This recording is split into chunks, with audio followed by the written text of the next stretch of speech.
आज हम महाराणा प्रताप का स्वाधीनता के लिए संघर्ष, इसके अंतर्गत पहले हम महाराणा उदय सिंह के बारे में विस्तार से जानेंगे, उनके जीवन परिचय को समझेंगे, मुगल प्रतिरोध की ऐतिहासिक पृष्ठभूमि को जानेंगे, नई सैन्य नीति और उदयपुर नगर बसाना महाराणा उदय सिंह के द्वारा, मुगल सत्ता का प्रतिरोध, चित्तौड़ का घेरा और पतन, चित्तौड़ पतन के कारणों को जानेंगे, महाराणा अभियान और महाराणा उदय सिंह का व्यक्तित्व, इन बिंदुओं को विस्तार पूर्वक जानेंगे। पहले हमने महाराणा कुंभा के बारे में जाना, महाराणा सांगा को देखा किस प्रकार उन्होंने वीरतापूर्वक बाबर से युद्ध किया खानवा के मैदान में। अब हम देखेंगे महाराणा उदय सिंह। तो महाराणा उदय सिंह ने भी अपने शासन के दौरान अफगानों से और मुगल सेना से काफ़ी डटकर मुकाबला किया। अकबर के समय उनकी सेना ने अकबर की सेना को कड़ी टक्कर दी, उदय सिंह की सेना ने, और कुछ परिस्थितियां और कुछ इस प्रकार की घटनाएं जिम्मेदार हैं कि जिसके कारण उन्हें पराजय का मुंह देखना पड़ता है और चित्तौड़ का पतन होता है। डॉक्टर ओझा और डॉक्टर गोपीनाथ शर्मा के अनुसार वे उदय सिंह को एक विलासप्रिय और अदूरदर्शी शासक मानते हैं। कुछ ऐसी घटनाएं थी जिसके कारण डॉक्टर ओझा और गोपीनाथ शर्मा उन्हें विलासप्रिय और अदूरदर्शी शासक की संज्ञा देते हैं, लेकिन उदय सिंह ने अपनी गौरव पताका और विरासत में जो उन्हें राज्य मिला था उसको विस्तार करने का उन्होंने पूरा प्रयास किया और उदयपुर नगर का निर्माण करवाना, बिसाना, उदय सागर का भी उन्होंने निर्माण करवाया। तो उदय सागर तालाब का निर्माण करवाना एक उनकी एक तरह से सृजनात्मक दृष्टिकोण का परिचय देती है, किस प्रकार से वो स्थापत्य कला में भी रुचि रखते थे। और उदयनगर को इस प्रकार से बसाया कि वो चारों तरफ से एक तरह से पहाड़ियों के बीच में एक सुरक्षित स्थान। तो अभी हम देखेंगे महाराणा उदय सिंह का परिचय जानेंगे। महाराणा सांगा की हाड़ी रानी कर्मवती के दो पुत्र थे, विक्रमादित्य और उदय सिंह। कर्मवती के दो पुत्र थे, विक्रमादित्य और उदय सिंह। महाराणा सांगा की मृत्यु के बाद विक्रमादित्य मेवाड़ की गद्दी पर बैठ जाता है। जैसे कि हमने देखा सांगा को जहर देकर मार दिया गया, कुछ बताते हैं कि वो घायल होने के कारण उनकी मृत्यु हो गई, पर उसमें भी विवाद बना हुआ है। जिसके शासनकाल में चित्तौड़ पर गुजरात के सुल्तान बहादुर शाह का अधिकार हो गया था। विक्रमादित्य के समय में जब वो शासक बने तो चित्तौड़ पर किसका शासन हो जाता है? गुजरात के सुल्तान बहादुर शाह का अधिकार हो जाता है। लेकिन 1535 ईस्वी में चित्तौड़ पर सुल्तान पुनः मेवाड़ का राज वापस लेने में सफल रहते हैं विक्रमादित्य। 1535 में चित्तौड़ पर पुनः मेवाड़ राज का अधिकार हो गया। विक्रमादित्य का आचरण अच्छा नहीं था और उनके आचरण से जो सामंत थे वो क्या थे? नाराज थे। तो आचरण ठीक होने के कारण मेवाड़ी सामंत उनसे क्या थे? नाराज थे। इसलिए राणा रायमल के पुत्र कुंवर पृथ्वीराज का अनौरस पुत्र बड़वीर विक्रमादित्य की हत्या कर स्वयं मेवाड़ का शासक बन जाता है। तब किसी को विक्रमादित्य के न रहने का दुख नहीं हुआ। तो कुंवर पृथ्वीराज का अनौरस पुत्र बड़वीर विक्रमादित्य की हत्या कर देता है और विक्रमादित्य से वैसे भी राज्य में जनता नाराज, सामंत भी नाराज, कुछ इस प्रकार के क्रियाकलाप। लेकिन स्वयं जब मेवाड़ का शासक बनता है तब किसी को विक्रमादित्य के न रहने का दुख नहीं होता और उससे निजात पाने में वो अच्छा समझते हैं। किंतु अभी मार्ग में बाधा, महाराणा सांगा का 5वां पुत्र उदय सिंह को भी मारने का निश्चय किया उसने। क्यों? क्योंकि जो राणा सांगा का जो 5वें पुत्र उदय सिंह थे, जब तक उनकी हत्या नहीं की जाएगी तो तब तक वह निष्कंटक शासन करने में वो बाधा मान रहे थे। तो इस प्रकार लेकिन कोशिश की जाती है, लेकिन पन्ना ढाए अपने पुत्र की बलि देकर उदय सिंह की जान बचाने में सफल होती है और मेवाड़ के स्वामी भक्त सामंत उदय सिंह को लेकर कुंभलगढ़ पहुंचे और 1537 में वही उसे मेवाड़ का शासक घोषित कर दिया। 1540 ईस्वी में उदय सिंह ने अपने पैतृक राज्य पर कब्जा कर लिया।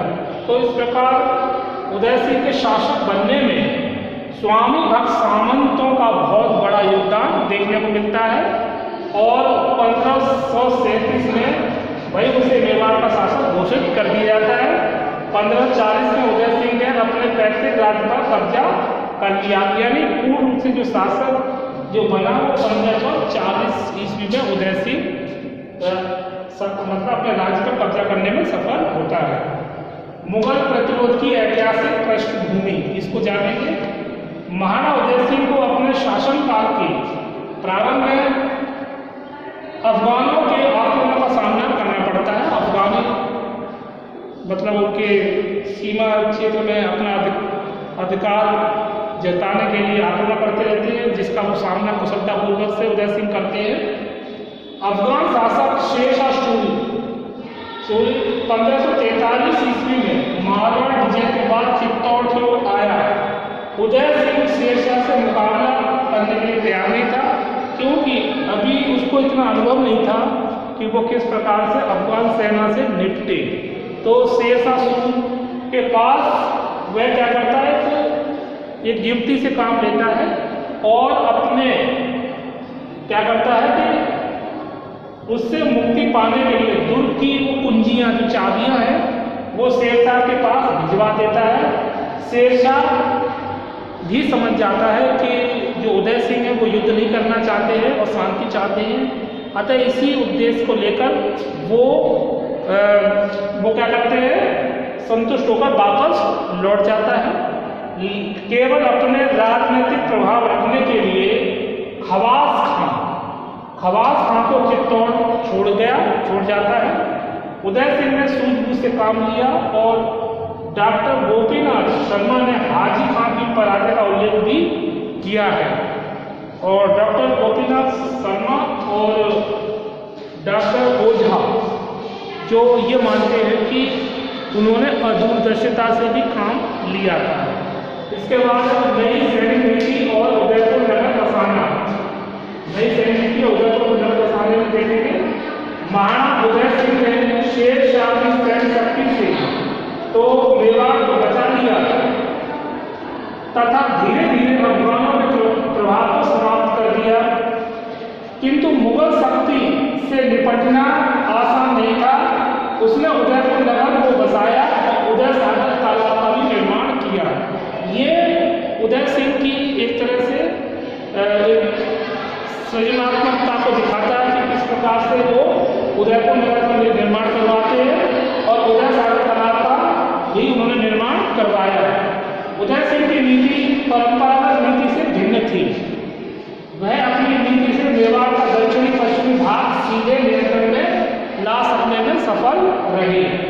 मुगल सत्ता का प्रतिरोध, अब मुगलों से निपटना उदय सिंह के लिए इतना आसान नहीं था, क्योंकि मुगल सत्ता अफगानों से ज़्यादा मजबूत स्थिति में थी। उनके पास भारी तोपें, उनके पास सैनिकों की संख्या अधिक, उनके अच्छे घुड़सवार सैनिक, जबकि राजपूतों की जो युद्ध कला परंपरा जो शैली में थी और उन्होंने इस सैनिक व्यवस्था में सुधार पर विशेष ध्यान भी नहीं दिया, जिसके कारण मुगलों से निपटने में उन्हें बहुत दिक्कतों का सामना करना पड़ता है। मुगल सत्ता का प्रतिरोध, उदय सिंह के भाग्य में सुख शांति का शासन करना नहीं लिखा था, क्योंकि सुख शांति को मुगल साम्राज्य ने सीधी नष्ट कर दिया। अकबर घोर साम्राज्यवादी था और अकबर की नीति को हम समझें तो वैवाहिक संबंध और राजपूत नीति जो उसके लिए काफ़ी सफल सिद्ध हुई। तो वैवाहिक संबंधों के द्वारा उसने ये योजना बनाई कि अधिकतर राजपूत राजाओं को अपने प्रभाव क्षेत्र में लिया जाए। लेकिन ये जो उदय सिंह इसका घोर विरोधी, तो अकबर घोर साम्राज्यवादी था। वह राजपूत राजाओं की स्वतंत्रता और उनके दुर्गों की अवैधता को अपनी विस्तारवादी नीति में बाधक मानता था और 1562 ईस्वी में आमेर के कछवाहों ने मुगलों से मैत्री कर उसके साथ वैवाहिक संबंध स्थापित कर दिए थे, किंतु चित्तौड़ अभी भी स्वतंत्रता के साथ अपना धर्म फहरा रहा था। यहाँ देखने वाली बात है कि 1562 ईस्वी में आमेर के कछवाहों ने मुगलों से मैत्री कर उसके साथ वैवाहिक संबंध स्थापित कर लिए। अब ये क्या होगा कि इससे राजपूतों की एक कमजोरी सिद्ध होने लगी, क्योंकि कुछ राजा फिर बाद में इसी बात का अनुसरण करते हैं, वैवाहिक संबंधों के द्वारा अपने आप को सुरक्षित रखते हैं मुगलों से, जिससे क्या है कि अकबर की शक्ति में वृद्धि और राजपूतों की कमजोरी सिद्ध होना प्रारंभ कर देती है। लेकिन अकबर को उदय सिंह की स्वतंत्र सत्ता बिल्कुल रास नहीं आ रही थी, किंतु चित्तौड़ अभी भी स्वतंत्रता के साथ अपना धर्म फहराता। बूंदी सिरोही डूंगरपुर उसके निकटतम सहयोगी थे। तो बूंदी सिरोही और डूंगरपुर को भी उदय सिंह ये कह रहा था कि आपको चिंता की कोई बात नहीं, हम आपके साथ हैं, आपका हम सहयोग करेंगे। तो इसलिए अकबर को भी इससे बहुत नाराजगी थी। चित्तौड़ का घेरा और पकड़, अकबर तो चित्तौड़ पर आक्रमण कर बहाना ढूंढ रहा था कि किस प्रकार से चित्तौड़ पर आक्रमण किया जाए। लेकिन ये घटना घटित होती है कि ज्यों ही शक्ति सिंह अकबर को बिना कहे चित्तौड़ आ जाता है, तो उसे मेवाड़ पर आक्रमण करने का बहाना मिल जाता है और अकबर मांडरगढ़ के रास्ते 23 अक्टूबर 1567 ईस्वी को चित्तौड़ पहुंचा और भीषण युद्ध के बाद 25 फरवरी 1568 ईस्वी में किले पर अपना पूर्ण अधिकार कर लेता है। तो इस प्रकार से क्या है कि भीषण युद्ध होता है दोनों सेनाओं में। इसमें मुगल सेना जो थी वो चित्तौड़ पर घेरा डाल देती है और लंबे समय तक घेरा रहता है और उदय सिंह अपने परिवार सहित सुरक्षित पहाड़ियों में चले जाते हैं और युद्ध की जो बागडोर है वो जयमल और पत्ता के हाथों में सौंप दी जाती है। तो एक समय जब भारी तोपों के कारण किले की दीवार को नुकसान पहुंचा, तो रात के समय जयमल उसकी मरम्मत करा रहा था। तो ऐसे समय में मुगल सेना द्वारा उसको देख लिया जाता है और वह मतलब गोले का शिकार बनता है, उससे जयमल की मृत्यु हो जाती है। और रात्रि के समय किले के अंदर से ऊंची लपटें उठने लगती हैं और ये समझ लिया जाता है कि स्त्रियां जौर कर रही हैं।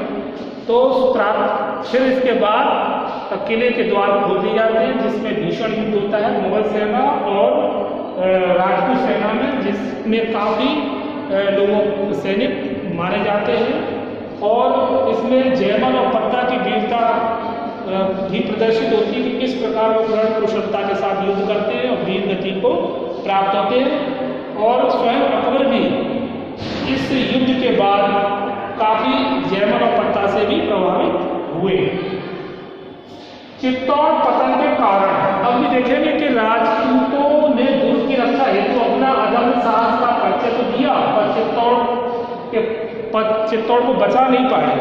युद्ध में अपना संपूर्ण एक तरह से योग्यता दिखाई, लेकिन वो वीरगति को प्राप्त हुई और चित्तौड़ पर प्रभाव अकबर का हो जाता है। तो इस युद्ध में पतन के क्या कारण थे जिसके कारण चित्तौड़ का पतन हो जाता है? तो इसमें नंबर 1, राजपूतों पर अच्छे हथियारों का अभाव। पर राजपूतों के पास उतने अच्छे हथियार नहीं थे जितने कि मुगल सेना के पास थे। दूसरा है साधनों का अत्यंत सीमित होना। साधन भी सीमित थे और मुगल सेना जो है तो तोड़नुमा पद्धति का भी प्रयोग कर रही थी। अच्छे घुड़सवार और उनकी युद्ध कला कौशल जैसा कि खानवा के मैदान में बाबर ने राणा सांगा के विरुद्ध दिखाई, वैसा ही यहाँ पर हमें देखने को मिलता है। और मुगलों की अपेक्षा राजपूत सैनिक संख्या में कम थी। मुगलों की सेना ज़्यादा थी और राजपूतों की सेना क्या थी? कम थी, जो भी युद्ध में पराजय का कारण मानी जा सकती है। दुर्ग का घेरा लंबा चलना, जिससे रसद किले में ना पहुंच सकी, और दुर्ग का जो घेरा था वो लंबे समय तक डाला रखा जा सका, जिसके परिणाम स्वरूप ये नुकसान पहुंचा कि जो किले के अंदर जो भोजन सामग्री या जो अन्य जरूरी वस्तुएं हैं वो नहीं पहुंच पा रही थी। तो ऐसी स्थिति में किले के अंदर भी काफ़ी निराशा का माहौल उत्पन्न हो गया था और युद्ध के अलावा कोई चारा नहीं रह गया था। फिर भी उदय सिंह और उनका परिवार सुरक्षित पहाड़ियों में चला गया था और जयमल ने वहाँ पर कमान संभाली थी।